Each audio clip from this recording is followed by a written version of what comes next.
Welcome to Drive the Daf. Clear, structured explanation of the daily Daf in 20 minutes. You can even follow in the car. Shabbos Daf Kuf Mem Aleph begins with the Mishnah and takes us to the end of Perek Tailin, the 20th Perek of Masech Shabbos, and begins the 21st Perek Noitel. The end of the Perek from the Mishnah on discusses various different forms of doing Malacha or Yisur D'Rabbanan on Shabbos indirectly. That could be you're moving muktzah. Indirectly, you're causing something to be moved for amos within karmelis. Indirectly, grinding something in an indirect manner. All these things will be discussed, as well as a number of things which you might be doing in Isser, but it's Eina Miskavein or Machashin and Sichel Gufa. That takes us to the end of the chapter, and then we go back to Hilchos Muktzah with the beginning of the next chapter. So first of all, we start with the Mishnah. The Mishnah talks about Muktzah that's being moved indirectly. So it says we have straw on the bed, and you would like to go to sleep on the bed. The straw is generally used as a cushion, but here it's heaped, and it needs to be smoothed out. So you can't smooth it with your hand. You have to use another body part to do it indirectly. That's what we call tiltul minatzad. Rashi calls it tiltul minatzad. We generally call that kalachar yad. But Rashi here equates that with tiltul minatzad. So you're smoothing that out. Now here, the straw was not set up on the bed in order for you to sleep on. It's just a lump of straw that's on the bed, and that's really meant to be used for firewood, to burn. So it's muktzah. So Gemara says you can't move it with your hand, you have to move it with the rest of your body. However, if it is set aside to feed animals, then it's not muktzah, and you can move it with your hand, or if it's under the sheet, or if there's a sheet on it already, so then it's clearly already set to be used as a cushion. You're allowed to smooth it evenly with your hand. That is no longer muktzah anymore. Okay, now we discuss a device which is a press for clothing. It consisted of two boards, the bottom one and the top one. The bottom one had 4 sticks, one in each corner, that were notched. And the top one had holes to accept the sticks, and then you could slide the top board up and down on the 4 sticks. It was used to press clothing between the two boards and squeezed into place by the means of pegs that were stuck on the notches. Now, this machine, this device, you could have a home press, or you could have a professional launderer's press. So the Mishnah says the home press you're allowed to undo, you're allowed to open it up, take out the pegs, raise the board. But you're not allowed to press in the first place because that would be fixing the clothing for during the week. Now, if you have a professional launderer's one, that's completely muktzah. You're not allowed to touch it at all. Rabbi Yehuda says you are allowed to take out the clothing. If it was already loosened before Shabbos, you're allowed to pull the clothing out of there and you don't have to worry about Isur. Okay. So the first halacha we had seen that tiltul minatzad is permitted. You're allowed to indirectly move muktzah. The Gemara says this does not fit with the statement of Rav Nachman, who talked about radishes which you had buried in the ground. Now they stored radishes in the ground for keeping, as a way of having it stay fresh. But when you pull it out of the ground, the concern is that you'll move the dirt indirectly by pulling out the radish. So Rav Nachman said you can only do it if the radish was buried with the wider part on the top, so that way it'll pull straight out of the ground. If the wider part is in the bottom, you're definitely going to move the dirt, and therefore you wouldn't be allowed to. So the Gemara says that is contradicted from our Mishnah, which says that moving dirt indirectly is not a problem. Okay, now the Gemara refers to indirect grinding. Over here, this is if you want to grind peppercorns on Shabbos, you're allowed to do it with the handle of a knife. That's considered a shinui, and that is permitted. By the way, this is halacha l'maisa, but we do not learn from this to other malachos. There are very few malachos that are permitted in the first place by doing it in a strange manner with a shinoi. Grinding is one of them. Grinding with the handle of the knife, you're allowed to. Okay. Now, Rabbi Yehuda said you're only allowed to do one at a time. Rabbi says it doesn't matter how many you do, as long as using the handle of the knife, you're not using a pestle or mortar or a grinder, it's okay. Now, as far as moving objects, carrying indirectly, so if somebody swims in the water on Shabbos, which he's not allowed to do for other reasons, but if he swims in the water on Shabbos, so Rabbi Yehuda says he has to dry himself off before he comes out of the area that the lake or whatever it is in, because he'll end up carrying 4 amas with the water. He'll be carrying the water that is on his skin 4 amas. So Gemara says, one second, but as soon as he goes into the water, he creates ripples and waves in the water, and that makes the water move 4 amas, and the lake is a karmelis itself. So how does he let it do that? So Gemara says, since he's not moving it on purpose, he's doing it indirectly. He's causing the water to move that is not a problem in a carmelist. Indirect movement in a carmelist is not an issue. Okay, now the Gemara goes to rubbing mud off your shoes. Here's a couple of issues. So the main problem is that if you rub it on the wall, you might be building. The wall was made out of dried mud itself, so you add to the wall, you're scraping mud onto the wall, you're building onto the wall. If you scrape it on the floor, you might actually be smoothing out rough spots in the floor.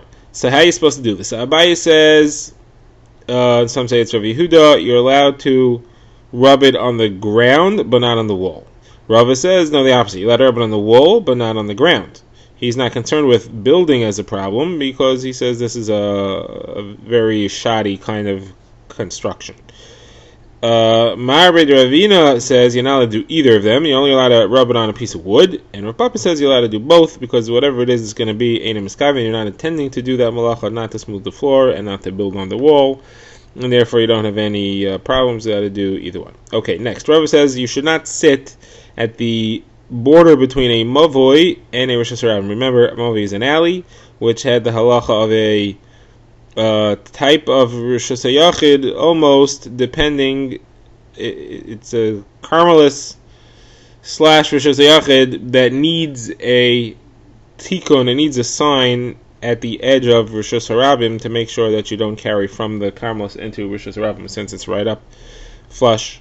So Rabbi says you shouldn't sit on the floor by that sign there because you may end up kicking a stone or something or rolling an object from Rosh Hashanah to Rosh Hashanah or the other way around, and then you'd have a problem. You'd be violating an Isser D'Oraisa. Okay, Rabbi also said you should not drag a jug on the floor on Shabbos lest you come to smooth out part of the floor. You also shouldn't stuff a wad into the mouth of a jug or a barrel because it may be full of water or wine and you'll squeeze it out. And now Rav Kana talks about scraping mud off your clothing. So he says you're allowed to scrape on the inside of the clothing, not on the outside. That means you put your nail on the other side, not where the mud is, and you scratch that side, and that way the mud falls off. Otherwise, if you're scratching the mud off directly, even though it's dried, you're laundering the clothing, and that's forbidden. It's not real laundering because there's no water involved, but it looks like laundering. And therefore, we don't want you to do it directly on the mud, only on the other side. Okay, now the Gemara asks a question. We have a brisa that says you're allowed to scrape mud off your shoe with a knife and off your clothing by scratching with your fingernail. It seems to indicate you're allowed to scratch directly on the mud itself. The Gemara says no, it means on the other side. It doesn't mean on the mud directly. Okay, on the subject of scraping mud off your shoe, Rabbi Yavon, Rabbi Lazar, and then Rabbi Yanai, you're allowed to scrape mud off your shoe, but it's got to be a new shoe, not an old shoe. You may end up peeling a layer of the leather, which would be an isser in and of itself. And Rabbi Avot says you have to scrape with the back of a knife, not the blade, but not the sharp edge, the other edge.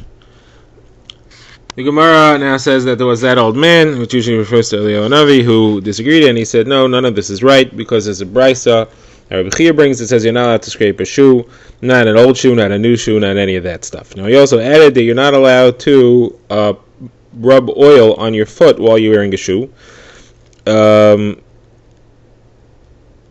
or in a sandal, because the oil is going to drip onto the shoe or the sandal, and it'll improve the leather either by helping to tan it or by shining it, polishing it. But what you are allowed to do is oil up your foot very well and then put the foot into the shoe, and whatever runs onto the shoe or into the sandal would be okay, and you don't have to worry about that bit of oil. The Gemara says you're also allowed to oil up your entire body, and don't worry about the oil that drips onto the leather rug, even though it improves the rug. That's not an issue either. So now Rav Chizah says this is only if your intent is to polish the rug. If your intent is to tan the rug or the shoe, then you're not allowed to. The Gemara says, well, 1 second, that doesn't make any sense. First of all, if you're intending to shine the rug, for sure it's forbidden. How could you're not allowed to shine leather on Shabbos? And second of all, why do I need anybody to tell me that if you are planning to tan it, that's forbidden? Of course that's forbidden. It's one of the 39 malachos of Shabbos is tanning. So the Gemara says, no. What we meant to say is like this. Rav Chizda meant to say that it's the amount of oil which is sufficient to be able to shine the leather, that's what's dripping onto it, that's okay. But if the amount of oil is enough to actually tan it, that's forbidden. You shouldn't do that. Okay, on the subject of shoes, the Gemara brings a brisa that says that a small-footed person should not wear shoes that are too large for him. because they may fall off in Shabbos and end up carrying them. But somebody is allowed to wear a chaluk, that is the main article of clothing that they have, even though it's too big for him, because he's not going, first of all, it's not going to fall off. Second of all, he's not going to carry it on Shabbos, because then he'll be walking in the street without clothing on. Now, a woman should not wear a shoe which is torn on the top, because women are very concerned with that, and people make fun of her, and she'll end up taking it off and carrying it. You also shouldn't use a shoe like that for chalitza. That's the mitzvah by which a woman is freed from having to marry the brother of her dead husband if they had no children. The shoe is required for that, and it should be a good shoe, not a ripped shoe like this. But if they did use this ripped shoe, then it's a kosher chalitza. It's okay. You should not go out on the street for the first time on Shabbos with a new shoe. That's referring to a woman who's wearing a shoe that she never wore before on Shabbos. She shouldn't wear it for the first time in the street on Shabbos, because she may discover that it doesn't fit, and then she'll end up carrying it home. If she wore it once during the week, then it's okay. Now, if you have a shoe that's on the press, that's the form, the metal shape where it's actually made, that's the thing's called an imus. So you're allowed to take it off there on Shabbos. So we have a contradiction. One brisa says you're allowed to, one brisa says you're not. The Gemara says not a problem. One is Rabbi Eliezer, one is Rabbanon. Because we even have a machlokes between them, where Rabbi Eliezer says the shoe, while it's still on the thing, is tahor, meaning it's already a functional shoe. And the Chachamim say it's tamei, it's not a functional shoe until you take it off the thing. Therefore, it's muktzah, and you shouldn't be allowed to take it off on Shabbos, because it's not functional yet. Okay, so now the Gemara says, hold on a second. We had way earlier on Daf Kuf Chav Daled, the machlokes between Abai and Rava, whether you're allowed to move a kli shemalach dil iser, that's a device that's main purpose is forbidden, like this metal press that the shoe is made on. You're allowed to move that if you need to get it out of your way. So here, if you want to get that thing out of the shoe, you have to move it in a manner which is kli shemalach dil iser. So now, according to Abaye, that's forbidden. You're not allowed to move a kli shemalach dil iser, even if you need the place. So how are you allowed to take the press out of the shoe, even if the shoe is not mukta, but the press is? So Gemara says, okay, so the cases where it was loose, you're able to shake it out. You don't have to move that piece of mukta itself. So now the Gemara quotes a brisa where Rabbi Yehuda says that if it's loose, then it's permitted, and if it's not loose, it's forbidden. So the Gemara says, aha. So now what's a proof to Abaye? Because you're only allowed to get the thing out if it's loose. That means that if it's not loose, kli shemalach dil iser, you're not allowed to remove from a place that it's in your way. It's a kasha on Rava. The Gemara says, no, Rava will tell you it's not a problem. Here, you need it to be loose not because of the device. That metal device is not muktzah at all. Well, it's muktzah, but you're allowed to move it. You're allowed to get it out of your way. That's not the problem. The problem is the shoe itself. This Rabbi Yehuda is passing like Rabbi Eliezer, who says that the shoe itself is not a finished object while it's on the press, because it's not done. Therefore, it's muktzah. However, if it's loose, then we say that it is done, and Rabbi Eliezer would agree. So the problem is not the muktzah of the press. The problem is the muktzah of the shoe.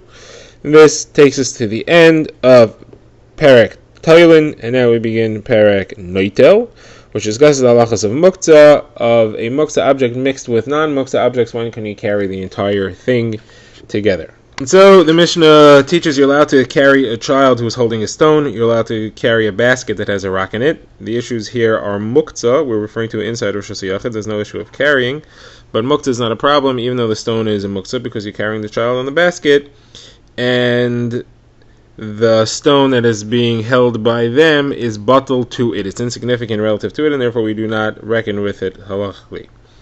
Now, Rabbi Yehuda adds a halacha here. He says if you have chulin, that's food, grain, or the sort, fruits, which is not truma, and a bit of truma falls into it, so you can't eat any of it. But if you have 100 times as much chulin as truma, then the halacha is that you're allowed to eat it if you take out the amount of truma that fell in. Again, you don't know where the truma is, but you take out any amount of truma equal to the amount that fell in, and you set that aside to give to the kohen. You are now allowed to eat the rest of it. The Gemara will explain this on the next daf. The issue here is that it may appear like metakin, like you're fixing the truma because you couldn't eat it now, but now you couldn't eat it before, but you could eat it now. The Gemara explains, no, you didn't actually fix it. You were allowed to eat it the whole time. You just couldn't get to it. But we'll see that later. We now begin the Gemara, which quotes Rava, halacha that he says, or two, and the Gemara is going to try to see how this fits with our Mishnah. Now, Rava is also talking about carrying a child, but he's not talking about Where the issue is muktzah, he's referring to carrying him in the street. Where the issue is carrying. So Rava says that you are not allowed to carry a child that has a purse hanging around his neck from a string, because you'll be carrying the purse, and that's an Isser Daraisa of carrying that. Now, you don't have to worry about carrying the child, because he's holding, like Rabbi Nosson, who says, Chai Noises, that's we view a living creature as carrying himself, so that's not an Isser of carrying, but the purse is not batal to him. It's a separate important object, and you don't say that it's insignificant compared to him. However, Rava says, if you're carrying a child who is dead and you're carrying him out to the grave to bury him, so there's no Issa Daraisa involved, even if he's wearing a purse around his neck. Why? So carrying the child is a malacha shenetzricha legufa, because you don't need the child somewhere, you just want to get him away from where you are now. Person around his neck is insignificant because at this time, when you're carrying a dead child, you're obviously, if one is carrying a dead child, is obviously involved with much more important things than what's in the purse and how significant it is, and therefore it's insignificant at the time and it's useless. So it's not reckoned with halachically. Okay. So now the Gemara says, how does this fit with our Mishnah? In our Mishnah we saw that you're allowed to carry a child with a stone in his hand. And we said that the stone is considered insignificant. So how come Rava says that the kiss, the wallet, the purse around the neck of the living child is considered to be significant? So Gemara says it's a special dispensation. We're talking about a child who was very connected to his father, and he would be sick or unhealthy if his father couldn't hold him. That's why we're allowing that. But ordinarily we wouldn't allow it. So the Gemara says, if that's the case, so why is it only a stone in his hand that's allowed? Should be even if he's holding a coin in his hand. But we have another statement where Rava says explicitly it's only if it's a stone in his hand, not if it's a coin. So Gemara says if it would be a coin, it's a different problem. We're afraid he's going to drop it, and the father will be motivated to pick it up and forget that it's Shabbos, and he's not going to remember, and therefore he'll end up carrying it. That's why we don't want that to happen. Okay? Fine. Now the Gemara says, let's bring a proof to Rava's main halacha. Rava's primary halacha was that the object that you are carrying is a problem if it's significant. If it's a significant object and you're carrying it, and somebody's carrying you, so then it's a problem. We do not say that it's batel. So the kiss that the child is carrying, the purse that the child is wearing, is not batel to the child, and if somebody's carrying the child, then he is responsible for the carrying of the purse that's around the neck of the child. So the reason we can prove this in the following brisa, which has somebody who goes out in the street and he has clothing folded and draped over his shoulder. That's a normal way of carrying, and it says a daraisa. If he has his shoes or his rings held in his hand, it's also a normal way of carrying them, and it's a daraisa. If, however, he's wearing any of these things, clothing, shoes, or rings, that's not usher. That's not called carrying. Well, now, what if you're carrying a person, and that person is wearing clothing, shoes, or rings? Not a problem. It's batal to him. If, however, he's holding them in his hand, then you are chayev, you are violating nefesh deraisa for those things that he is carrying. Even though you're carrying him, it's not considered that all these things are batal to him because he's holding them, and therefore it's significant, and it is a violation of the Isser Deraisa. Drive the Daf is a project of the Grand Woodlands Shul and is presented by Rabbi Yitzchak Landa. Find us on YouTube or subscribe to daily emails by emailing drivethedaf@gmail.com.